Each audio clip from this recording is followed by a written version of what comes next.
Hello, I'm not Johnny Cash, but I'm dressed in black because this is going to be about my demise.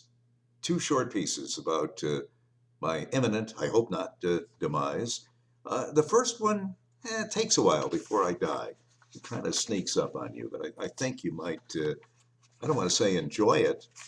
I hope you don't, but I think you'll find it interesting. It's called Right on Time. I woke up this morning at 6:33. I got up at 6:45. What was I doing between 6:33 and 6:45? I was waiting in bed for 6:45 to come. Time is everything to me. I've spent my adult life in radio. An hour of a radio show isn't 60 minutes. It's 59 minutes and 50 seconds.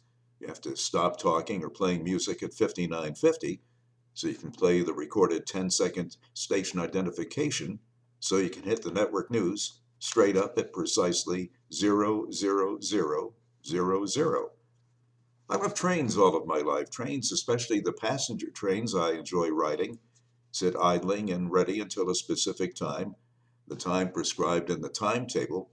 When checking his watch, the conductor gives the all aboard. So too I idle, waiting for the exact time, always a quarter hour mark when I get up. Like the train conductor, I know my next stops and how long it will take me to get there. A quick bathroom trick, checking my messages, fixing my coffee and breakfast, precisely 15 minutes. An hour, exactly an hour, given to sitting during and after breakfast listening to my classical music. My shave, shower, and dressing routine time out at 30 minutes.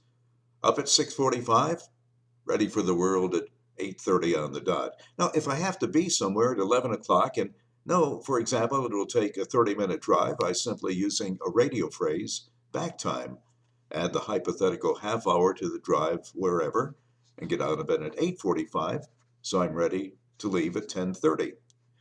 Given my preoccupation with time, the minor criminal activity of my youth, and my ongoing fascination with capers and crimes, it's not out of the realm of possibility that had I not had the talent to be on the radio and make a decent living and a sane life, I could have become a career criminal. I might have graduated from breaking into neighbors' houses to breaking into warehouses. It's not a stretch to speculate that in the process of those heists, a night guard might have been shot and killed, not by me, heavens no. I'm not the violent type. My job would have been as lookout or to drive the getaway. But it doesn't matter. I'd have been charged with murder along with the shooter. And like him, I'd be sitting on death row waiting for my time to be up. A dozen years later, after all the appeals and all the stays had been exhausted, I know it was really going to happen. The state was really going to execute me. I'd read it right there in black and white.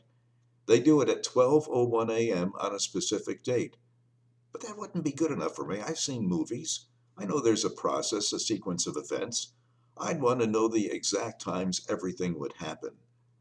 My lawyer's last act for me would get me to get the official internal schedule. When do they let me order my last meal? What time do they move me to the waiting cell? When does the priest come in? I want to be able to say, a little light tonight, eh, Padre? At what time do they take me into the chamber? When do they let the observers in? How many minutes do I wait?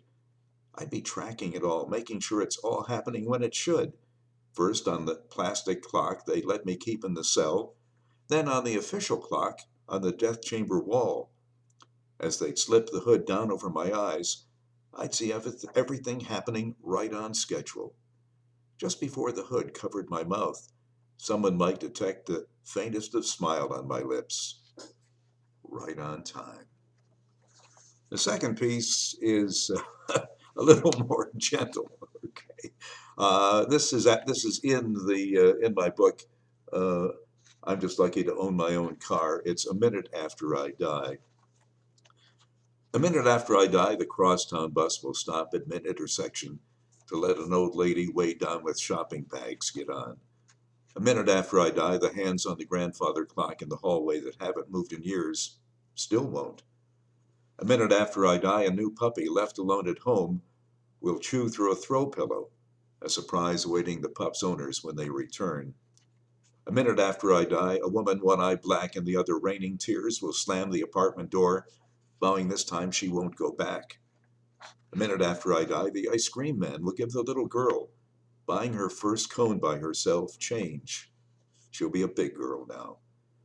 A minute after I die, an old man unable to for days will finally take a good dump. A minute after I die, a big pen will clog up and be thrown away. A minute after I die, an 8-year-old boy, allowed for the first time to play ball with the older kids, will smack one over their heads. He'll remember the feel and sound of that bat on the ball until the day he dies. A minute after I die is in my book of short pieces. I'm just lucky to own my own car. And like I always say about the pieces, some will make you laugh, some will make you cry, some will make you scratch your head and wonder why. You can buy it in print or Kindle at Amazon. Thanks for your time, and I hope my demise is not imminent. If you know anything, let me know. Thanks.